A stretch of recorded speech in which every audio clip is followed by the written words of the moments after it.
Fatima college పైన MIM MLA Akbaruddin మాట్లాడుతూ ఈ ఒక్క కాలేజ్ కొలిస్తే 10 కాలేజీలు కూడా కడతామని చెప్తున్నాడు. అట్లాగే బెదిరింపులకు గురి చేస్తున్నారు. దీనిపై మనతో మాట్లాడడానికి బీజేపీ సీనియర్ లీడర్ హైందవ్ రెడ్డి గారు ఉన్నారు. మనం చెప్పండి, ఒక్క కాలేజ్ కొలిస్తే నేను 10 కాలేజీలు కడతా అంటున్నాడు. మరి ఎట్లా కడతాడు? నిజంగా పట్టాభూమి వాళ్ళ సొంత భూమిలో కడతాడా, లేకుంటే ఇట్లాంటి కబ్జాలు చేసే ఫాతిమా కాలేజ్ లాంటిది ఇంకో 10 కాలేజీలు కడతా అనుకుంటారు? హైదరాబాద్ వాళ్ళ అయ్యా జాగిర్ అనుకుంటున్నట్టున్నాడు ఓవైసీ.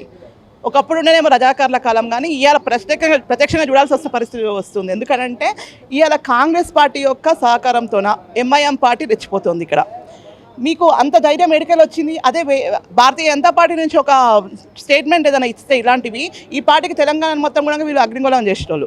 కానీ అదే ఓవైసీ మాత్రం ఆయనకి ఇష్టం ఉన్నట్టుగా ఎట్లాంటి స్టేట్మెంట్ అయినా ఏనానికి అని చెప్పేసి వీళ్ళు పర్మిషన్ ఇచ్చేస్తున్నారు అనమాట.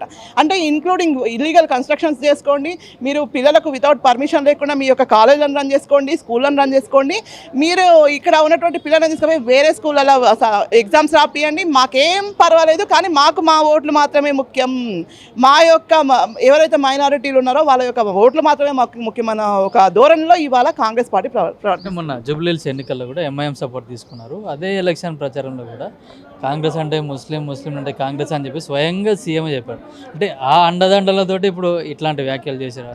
100% అండి. ఎందుకంటే రేవంత్ ఉద్దీన్ అని చెప్పేసి ఆయన చెప్పుకున్నాడు, ఆయన నామకరణం చేసుకున్నాడు. కాబట్టి ఇవాళ మేము రేవంత్ ఉద్దీన్ అనే మాట్లాడుతున్నాం. రేవంత్ రెడ్డి కాదు, ఆయన పేరు మార్చుకున్నాడు. ఆయన రేవంత్ ఉద్దీన్ ఎవరైతే ఉన్నారో ఆయన ఎప్పుడైతే జూబ్లీహిల్స్ ఎలక్షన్స్లో ఎంఐఎంతో సహకారం తీసుకున్నాడో ఆ రోజు నుంచి కూడా పూర్తిగా ఎంఐఎం తొత్తుగా మారిపోయినటువంటి కాంగ్రెస్ పార్టీ ఇవాళ సల్కం చెరువులో ఉన్నటువంటి ఆ ఫాతిమా కాలేజీని కూలగొట్టడానికి వెనకాడుతున్నారు. భయం మొదలైంది వాళ్ళకు. అంటే ఎంఐఎం ఎక్కడ మా మైనారిటీ సోదరులు మమ్మల్ని కాదని చెప్పేసి భారతీయ జనతా పార్టీకి ఓట్లు వేస్తారు అని చెప్పేసి మాకెక్కడ వ్యతిరేకత వస్తుందో అని చెప్పేసి మా యొక్క మళ్ళీ ఈ ఓటు బ్యాంకును మేము ఎట్లా కాపాడుకోవాలి అన్న ఒక్కటే దరిద్రమైనటువంటి ఆలోచన ఏదైతే ఉందో కాంగ్రెస్ పార్టీది, అదే వాళ్ళని కాపాడుతుందని. ఇవాళ హైడ్రా రంగనాథ్ గారు పేదల ఇండ్లను ఊలగొట్టినటువంటి విషయంలో ఎట్లాంటి నోటీసులు అవసరం లేదు. ఆయనకు రాత్రికి రాత్రి సొంతంగా కట్టుకున్న ఇళ్లను విత్ పర్మిషన్తో తీసుకున్నటువంటి ఇళ్లను బఫర్ జోన్లో లేనటువంటి ఇండ్లను మొత్తం కూడా కూలగొట్టిండ్రు కదా మీరు. మరి ఇవాళ హైడ్రా రంగనాథ్కి ఏమైనా సిగ్గుశరం ఉంటే, ఏమైనా బుద్ధి జ్ఞానం ఉంటే, నిజంగా నువ్వు ఒకవేళ ఒక ఆఫీసర్ అయి ఉంటే, ఒకవేళ నీకు నిజంగా చట్టం గురించి తెలిసే ఉంటే వెంటనే ఫాతిమా కాలేజీని కూలగొట్టకపోతే మాత్రం బుల్డోజర్ తీసుకొచ్చి మేము కూలగొడతాం బరాబర్. ఎందుకంటే వితౌట్ పర్మిషన్ ఇల్లీగల్ కన్స్ట్రక్షన్స్ ఏవి ఉండొద్దు అనుకున్నప్పుడు అది నీ సొంత వారివైనా సరే నువ్వు కూలగొడతా అని చెప్పేసి చెప్పినప్పుడు మరి నువ్వు ఖచ్చితంగా కూలగొట్టాలి. 1 year అయింది, ఇంకా ఏం చేస్తున్నారు మరి మీరు? అంటే విద్యార్థులకు అన్యాయం జరుగుతుంది, వాళ్ళ విద్యా సంవత్సరం కూడా ఆగిపోతుంది అని చెప్పేసి మేము ఆగుతున్నామని చెప్పేసి కూడా గతంలో రంగనాథ్ గారు చెప్పడం.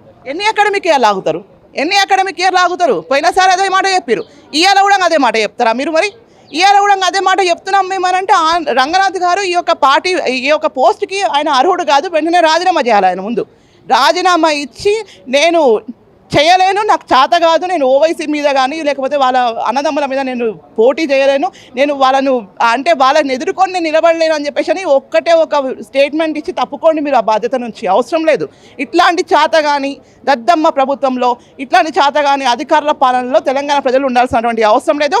అదేవిధంగా ముఖ్యంగా భాగ్యనగర్లో ఉన్నటువంటి ప్రజలకు అంతకంటే కర్మ పట్టలేదు. ఎందుకంటే మీకు గాంధీ సరోవర్ కోసం అని చెప్పేసి మీరు అపార్ట్మెంట్లను కూలగొడతారు, ఇక్కడ ఉన్నటువంటి మూసీ రివర్ ఫ్రంట్ డెవలప్మెంట్ అని చెప్పేసి మీరు పేదల ఇళ్ళని కూలగొట్టినప్పుడు ఇలా అంటే బడా బాబు మా యొక్క రేపు ఎన్నికలు జరిగితే మాకు అంతా కూడా హైదరాబాద్ సిటీని మొత్తం వాళ్ళు అప్పచెప్తారు మాకు అని చెప్పేసి మీ యొక్క ఉద్దేశం. కాబట్టి ఇవాళ ఎంఐఎంకి సపోర్ట్ చేస్తుంది కాంగ్రెస్ పార్టీ. మరి ఈ సపోర్ట్ చేసి మాట్లాడుతున్నటువంటి కాంగ్రెస్ పార్టీ రేపు ఈ యొక్క హైదరాబాద్ని మొత్తం కూడా 3 కమిషనరేట్లుగా కింద విడదీయడానికి కారణం కూడా ఇదే. ఎందుకనంటే రేపు జరగబోయేటటువంటి జిహెచ్ఎంసీ ఎన్నికల లోపల జిహెచ్ఎంసీని మొత్తాన్ని కూడా ఓవైసీ చేతిలో పెట్టడానికి సిద్ధపడిండ్రు. కాబట్టి 3 కమిషనరేట్లు చేసిండు, మిగతా 2 మేము చూసుకోవచ్చు, మాకు ఎవరు గెలిచిన ప్రాబ్లం లేదు. కానీ హైదరాబాద్ ఎస్పెషల్లీ ఓల్డ్ సిటీ మా బాలాపూర్ ఏరియాలో ఉన్నటువంటి రోహింగ్యాలు మొత్తం మేము అడిగిపోవద్దు, వీళ్ళకి ఏడికి పోవద్దు. బంగ్లాదేశీలు ఉండాలి, రోహింగ్యాలు ఉండాలి, మయన్మారీ వాళ్ళు ఉండాలి వీళ్ళకు. కానీ అదే బయట రాష్ట్రం నుంచి వచ్చినటువంటి వాళ్ళని మాత్రం వీళ్ళు ఇష్టమైనట్టుగా మాట్లాడి మార్వాడి గో బ్యాక్ అంటారు, గుజరాతీ గో బ్యాక్ అంటారు, లేకపోతే మధ్యప్రదేశ్ గో బ్యాక్ అంటారు, లేకపోతే ఇంకేదైనా మాట్లాడతారు. కానీ అదే రోహింగ్యాలను మాత్రం పంపించడానికి వీళ్ళకు చేతి రాదు. ఎందుకంటే వాళ్ళ ఓటు బ్యాంక్ పోతుంది, ఇక్కడ వాళ్ళ ఓటు బ్యాంక్ అనేది తగ్గిపోవడానికి కారణం అవుతుంది అని చెప్పేసి ఇలా వాళ్ళు ఖచ్చితంగా జిహెచ్ఎంసీని విడదీసి ఆ జిహెచ్ఎంసీని మొత్తం కూడా బంగారుపాలెంలో ఓవైసీ చేతిలో పెట్టడానికి సిద్ధపడిండ్రు వాళ్ళు. అంటే ఒక జిహెచ్ఎంసీ ఇస్తే స్టేట్ మొత్తం వల్ల మా హ్యాండ్ ఓవర్లోకి వస్తా అని చెప్పేసి కూడా వీళ్ళిద్దరి మధ్య అండర్స్టాండింగ్ ఉంది అనుకోవచ్చా?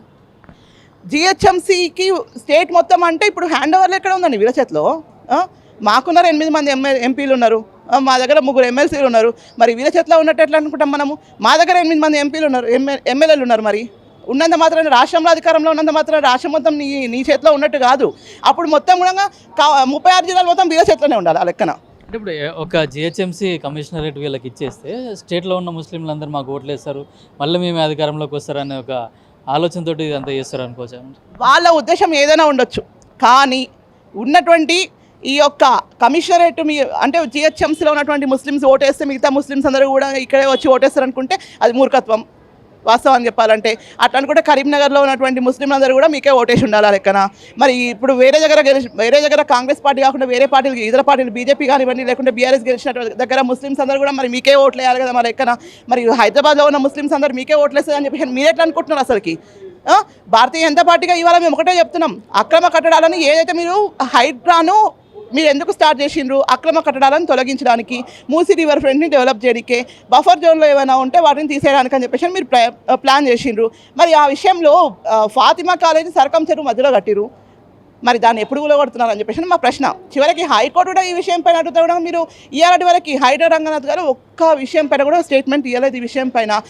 చివరికి ముఖ్యమంత్రి గారు కూడా మేము ఒకటే అడుగుతాం, ఇవాళ మీరు జోక్యం చేసుకొని ఆ ఫాతిమా కాలేజీని కూలగొట్టకపోతే మాత్రం రేపటి ఎల్లుండిలో భారతీయ జనతా పార్టీని బుల్డోజర్ తీసుకొచ్చి కూలగొడతాం. మరి బరాబర్ పాత బస్సులో కూడా గతంలో హైడ్రా కూల్చివేతలు చేసినప్పుడు కూడా ఒక ఎమ్మెల్సీ వచ్చి కూడా అధికారులను నెట్టివేయడం, తిట్టడం, అక్కడ నుంచి వాళ్ళని నిలగొట్టడం కూడా జరిగింది. సార్ చెప్తున్నా కదా, పాత బస్తీని జిహెచ్ఎంసీని మొత్తం కూడా వాళ్ళ చేతిలో పెట్టడానికి అని చెప్పేసి సిద్ధపడింది కాంగ్రెస్ పార్టీ.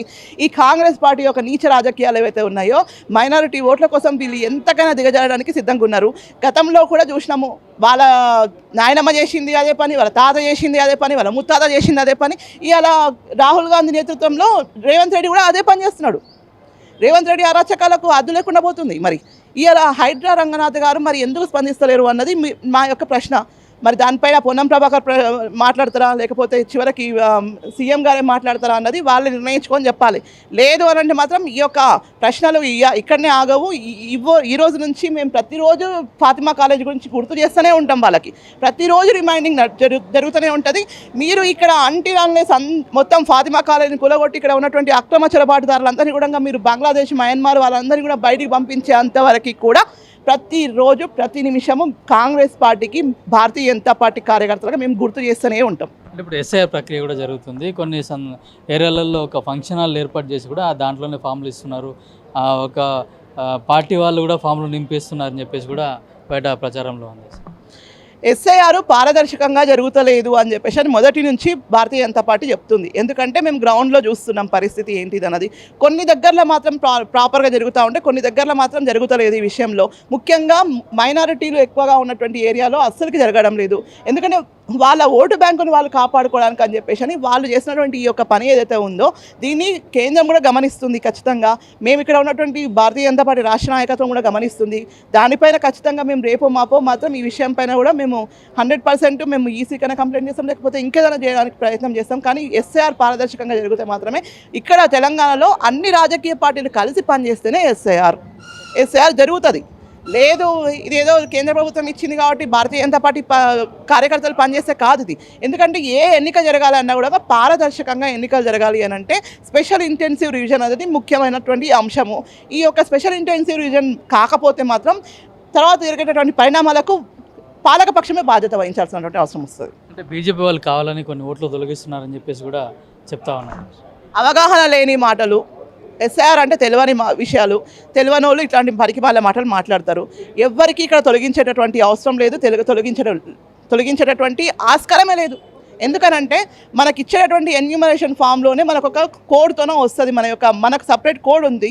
ఆ కోడ్ని మనం స్కాన్ చేస్తేనే కదా ఎస్ఐఆర్ వెబ్సైట్లోకి పోయేది. అది మరి లేకపోతే మనము ఇంటికి వెళ్ళి బిఎల్ఓ తీసుకెళ్ళి ఫామ్ ఇచ్చి వాళ్ళతో సంతకం పెట్టించుకొని వాళ్ళ కాంటాక్ట్ నెంబర్ తీసుకొని మళ్ళీ వెళ్ళి వాళ్ళ దగ్గర ఫామ్ కలెక్ట్ చేసుకొని వచ్చి సబ్మిట్ చేస్తేనే ఎస్ఐఆర్ పూర్తి అవుతుంది. మరి ఎక్కడ మనము ఎంట్రీ చేయిస్తున్నామని చెప్పేసి అని అనుకుంటున్నారు వీళ్ళు. ఎవరికైనా కూడా ఒక 3 దగ్గరలోనో లేకుంటే 2 దగ్గరలోనో అంతకంటే ఎక్కువనో ఉంటాయి ఓట్లు ఒకవేళ ఉండింటే ఆ ఓట్లను తీసేటటువంటి ప్రక్రియ ఇది. అంతే తప్పితే ఇక్కడ భారతీయ జనతా పార్టీకి ఏదో లాభం జరుగుతుందనో లేకుంటే మాకేదో జరుగుతుంది మేమేదో రేపు గెలుస్తామనో దాని గురించి కాదు జరుగుతున్నది. కాబట్టి ప్రతి 20 సంవత్సరాలకు ఒకసారి ఎస్ఐఆర్ జరుగుతుంది, పారదర్శకంగా జరగాలి ఖచ్చితంగా. ప్రతి ఒక్క ఓటర్ దగ్గరికి కూడా బిఎల్ఓ పోవాలి. బిఎల్ఓతో పాటు అందుకనే కదా ఎన్ని పార్టీలు ఉంటే అన్ని పార్టీల వాళ్ళను ఆ బిఎల్ఓతో పాటు వెళ్ళండి అని చెప్పేసి బిఎల్ఏ టూలుగా వాళ్ళని నియమించారు. మరి మీరు పోకుండా మమ్మల్ని మా కేంద్రం మీద మీరు అనవసరంగా దుమ్మెత్తి పోస్తామనంటే చాతకంతరం. అది మీ చాతకాంతరాన్ని మా మీద రుద్దకండి. మేము బరాబర్ పనిచేస్తున్నాం, కింద క్షేత్రస్థాయిలో పనులు జరుగుతున్నాయి. భారతీయ జనతా పార్టీ కార్యకర్తలు బిఎల్ఏ టూలు ఎవరైతే నియమించిండో వాళ్ళు నియమితంగా ప్రతిరోజు బిఎల్ఓతో కలిసి వెళ్తున్నారు, ప్రతి ఒక్క ఇంటికి వెళ్తున్నారు వాళ్ళు. కాబట్టి మీకు చాతనైతే మీరు కూడా పోండి. మిమ్మల్ని కలిసామనే అంటున్నాం, మేము ఒక్కరం చేసుకుంటామని మేము మాట్లాడతలేము.